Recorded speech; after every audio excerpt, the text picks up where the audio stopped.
मैंने 10 साल पहले कहीं लिखा था फेसबुक पे, तब मैं फेसबुक पे एक्टिव था, अब तो नहीं हूँ, कि अगर मुझे दुनिया के सारे धर्मों को मिला के एक धर्म बनाने का मौका मिल जाए कभी, तो मैं जैन धर्म की एक चीज जरूर उसमें शामिल करूंगा, और वो है उसका क्षमावाणी पर्व। और वो इसलिए करूंगा कि बात आज की नहीं है, बात किसी भी दौर की है, आज की ज्यादा है। हम सब इतने व्यस्त हैं कि हम जिनसे जुड़े हैं, जो नजदीकी लोग हैं, दोस्त हैं, रिश्तेदार हैं, हमें पता भी नहीं चलता कब हमारे मुंह से कुछ ऐसा निकलता है कि उनको बुरा लग जाता है। ये भी हो सकता है कि हमारी नीयत एकदम ठीक रही हो, हमने सोच समझ के ना ही बोला हो, पर किसी खास कॉन्टेक्स्ट में किसी खास व्यक्ति ने मेरी किस बात को किस रूप में लिया, ये तो मुझे नहीं पता। कई बार ऐसा होता है कि मैंने अपनी ओर से कुछ गलत नहीं किया, पर सामने वाला मुझसे नाराज है, मुंह फुला के बैठा है, मुझे पता भी नहीं है। पता हो तो मैं उससे माफी मांग भी लूं, मुझे पता ही नहीं है। वो कहेगा भी नहीं, उसका भी गुरूर है, सम्मान है, आत्मसम्मान है, कैसे कहे, कैसे खुद याद दिलाए कि तुमने एक बार ऐसा कह दिया था तो मैं नाराज हूं। तो जब मैंने सुना कि मेरे मेरे बहुत सारे दोस्त जैन परिवारों से आते हैं, उनमें से एक ने 8-10 साल पहले जब मुझे पहली बार व्हाट्सएप पे भेजा मिच्छामी दुक्कड़म, तो मुझे लगा पता नहीं क्या स्पेलिंग मिस्टेक तो नहीं, क्या लिखा है। और उसके आगे लिखा उसने कि यदि पिछले 1 साल में मुझसे कोई भूल हुई हो, त्रुटि हुई हो, तो मैं उसके लिए माफ़ी चाहता हूँ। मुझे लगा क्या हो गया इसको, सब तो ठीक ही था। तो क्योंकि मेरा बड़ा अच्छा दोस्त है, मैंने कहा जाओ माफ़ किया। कोई बात नहीं। फिर मैंने उससे पूछा, मैंने कहा क्या मामला क्या है, तब उसने बताया। मैंने जैन फिलोसफी पढ़ी हुई थी, पर ये संयोग से फिलोसफी के हिस्से में नहीं था, पाठ्यक्रम में, किताबों में नहीं था। तो जब मैंने सुना कि साल में एक ऐसा दिन है जब आपको बिना किसी वजह के माफ़ी मांग लेनी है, कि शायद कोई गलती हुई हो, नहीं भी हुई तो हम एज्यूम कर लेते हैं कि गलती हुई होगी, और मुझे माफ़ कर दो भाई। मुझे लगा कि किसी समाज के रिश्तों को इंटैक्ट रखने के लिए, बनाए रखने के लिए, ये कितना सुंदर त्योहार है। उस चीज़ की माफ़ी जो शायद मुझे याद भी नहीं। और अगर सब लोग इतने विनम्र हो जाएं, इतने हम्बल हो जाएं, तो झगड़ा किस बात का है फिर। और अगर यही स्थिति सारे धर्मों में हो जाए, सारे देशों में हो जाए, तो फिर क्यों झगड़ा है। और अगर एक बार पाकिस्तान हमसे मिच्छामी दुक्कड़म कह दे तो दिक्कतें ही खत्म हो जाएंगी। फिर मैंने सोचा मिच्छामी दुक्कड़म कहाँ से आया। तो मैं, भाषा भी मेरा विषय रहता है, तो मैं समझ गया कि प्राकृत और पाली वाला मामला होगा। जब रिसर्च की तो पता लगा प्राकृत का है। तो संस्कृत के एक शब्द या वाक्यांश से यह बना मिथ्या में दुष्कृतम। मिथ्या का मतलब दर्शन में अलग अलग होता है। शंकराचार्य ने मिथ्या को अलग सेंस में लिया, जैन दर्शन अलग सेंस में लेता है। यहां मिथ्या का मतलब है नॉन कॉन्सिक्वेंशियल, जो निरर्थक हो जाए, बीज रहित हो जाए।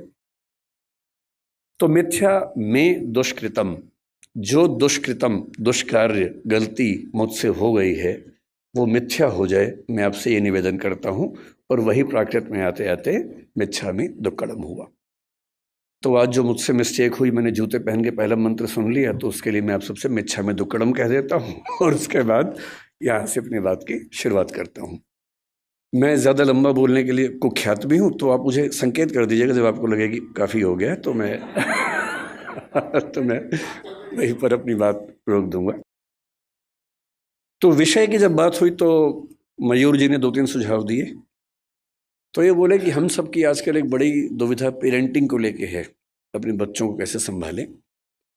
जब मुझसे कोई कहता ना कि पेरेंटिंग की दुविधा है, बच्चों को कैसे संभालें, मुझे बच्चे भी दिमाग में आते हैं कि पेरेंट्स को कैसे संभालें ये। और मैं जनरली बच्चों के साथ खड़ा होता हूँ इस मामले में, पेरेंट्स के साथ में कम खड़ा होता हूँ। और मुझे सच में लगता है कि ज़्यादा सीखने की ज़रूरत पेरेंट्स को है, ना कि बच्चों को है। और अभी कोटा में जितनी दुर्घटनाएं हुई, तो वहाँ के एक वरिष्ठ अधिकारी हैं राजस्थान सरकार के, जो कोटा में डीएम भी रह चुके हैं।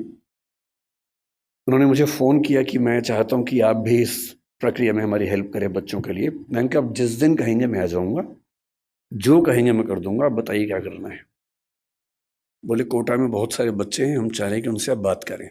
मैंने कहा एकदम आ जाऊँगा, लेकिन अगर आप मेरी सलाह माने तो उनके पेरेंट्स से बात करवाइए, क्योंकि ये दिक्कत बच्चों की नहीं है, ये दिक्कत पेरेंट्स की है। तो उसके बाद से वो प्रोग्राम बन नहीं पाया, क्योंकि पेरेंट्स को बुलाना भी आसान काम नहीं है बच्चों को तो घेर घार के आप बिठा सकते हैं, पेरेंट्स को आप कैसे बुलाएं। लेकिन फिर पेरेंट्स की बात होते होते बात हुई कि थोड़ा सा बिजनेस इथिक्स से बात करेंगे, थोड़ा सा सुयश जी की विशेष इच्छा थी कि एम्पैथी पर बात करें, जो आजकल समाज में कम हो रही है। तो अंत में ये हुआ कि सर आप बस आ जाइए, इन्हीं सबका मिला जुला के हलवा बना दीजिएगा, और बेसिकली हम आपको सुनना चाह रहे हैं, और कोई ख़ास टॉपिक से मतलब है नहीं, बस आप आ जाइए और कुछ कुछ बातें अच्छी अच्छी कर लीजिए, बस इतना ही पर्पज़ है तो फिर मैं उसी इरादे से आया हूँ। तो मैं शुरुआत पेरेंटिंग से कुछ बातों से करूँगा, उसी में एम्पैथी का जिक्र भी कर लेंगे, थोड़ा सा मौका मिला तो मयूर जी का फेवरेट विषय बिजनेस एथिक्स है, मौका मिलेगा तो उसको भी बीच में डिस्कस कर लेंगे। मैं क्योंकि अध्यापक हूँ और बच्चों से बात ज़्यादा करता हूँ, अक्सर मैं जब क्लास लेता हूँ तो बच्चों की संख्या अच्छी खासी होती है, और ये बहुत चुनौती होती है कि उनको 3 घंटे 6 घंटे 8 घंटे बिठा के रखना। हमारी क्लासेस में बच्चों को ये छूट है कि वो जब चाहें उठ के जा सकते हैं। मेरी क्लास में विशेष रूप से और भी छूट है, वो सो भी सकते हैं क्लास में, मैं उनको कभी नहीं रोकता हूँ। इतना ही कहता हूँ कि नींद आए तो कोने वाली कुर्सी पर चले जाए, ताकि दीवार पे सिर लगे तो ज़्यादा चोट ना आए, ऐसे सिर पे झटका आ सकता है। वो मेरी क्लास में खा भी सकते हैं। मैं खुल के बोलता हूँ कि मेरी क्लास में आपको बिल्कुल नहीं सोचना है, खाने का मन करे खाते रहो, नींद आए सो जाओ, उठने का मन करे उठ के चले जाओ, मुझे कहीं कोई दिक्कत नहीं है। अगर आप मेरी क्लास में उठ पा रहे हैं, खा पा रहे हैं, तो ये मेरा फेलियर है, आपका नहीं है कि मैं आपको रोक नहीं पा रहा हूँ। तो इसी बहाने मुझे फीडबैक भी मिलता रहता है कि मैं कैसा पढ़ा रहा हूँ, तो आप लोग अपना हरकतें करते रहिए और मैं अपना काम करता रहूँगा।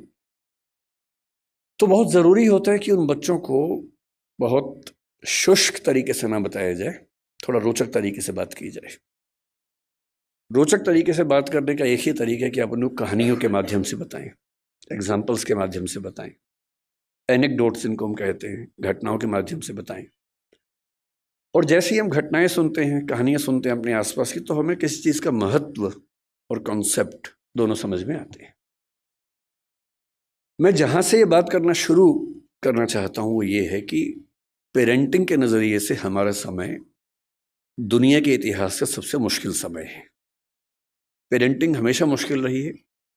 मेरी राय में इस दुनिया का सबसे मुश्किल काम माँ होना है, बाकी सारे काम आसान हैं। माँ बन के अपने बच्चे को पालना इतना मुश्किल काम है। मतलब बाप लोग जाते हैं, बिजनेस करते हैं, पैसा कमाते हैं, सब कुछ करते हैं, बड़ी बात है, वो भी छोटी बात तो नहीं है। लेकिन उससे ज़्यादा मुश्किल है एक छोटे बच्चे के साथ 24 घंटे गुजारना, बिना क्रोधित हुए गुजारना, उसकी हर तरह की जिद, हर तरह की छटपटाहट, बेचैनी को झेलते हुए गुजारना, अपने जो करियर हो सकता था उसको दांव पे लगा के उसकी ज़िंदगी को संवारना। एक छोटा बच्चा एक स्टार्टअप जैसा होता है, क्योंकि जैन समुदाय है इसलिए मैं ऐसी भाषा ज़्यादा बोल रहा हूँ। एक स्टार्टअप जैसा है, आप उस पर 15, 17, 18 साल इन्वेस्ट करेंगे, बहुत सारी पूंजी खर्च करेंगे, समय खर्च करेंगे, तो जाके उसकी वैल्यूएशन बनती है।